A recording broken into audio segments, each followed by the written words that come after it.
গাজী নজরুলের বহিষ্কারকে স্বাগত জানিয়ে জি.এম. আবু ইউসুফের নেতৃত্বে নূরনগরে বিক্ষোভ ও মিষ্টি বিতরণ।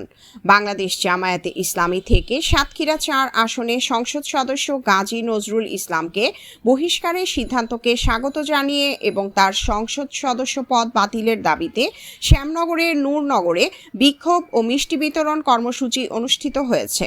বৃহস্পতিবার সকালে নূরনগর মৎস্য সেট সহ বিভিন্ন এলাকায় জেলা তাঁতি দলের সাবেক সহসভাপতি ও বিএনপি নেতা জি.এম. আবু ইউসুফের নেতৃত্বে এ কর্মসূচি পালিত হয়। এ সময় স্থানীয় নেতাকর্মী ও সাধারণ মানুষ অংশ নেন।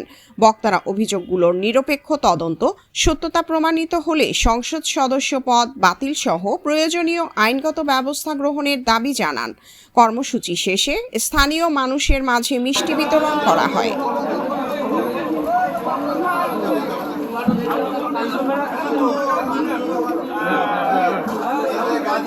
আমাদের কলঙ্কিত গাজী নজরুল আমাদের সাতক্ষীরা না সারা বাংলাদেশকে আমাদেরকে কলঙ্কিত করেছে।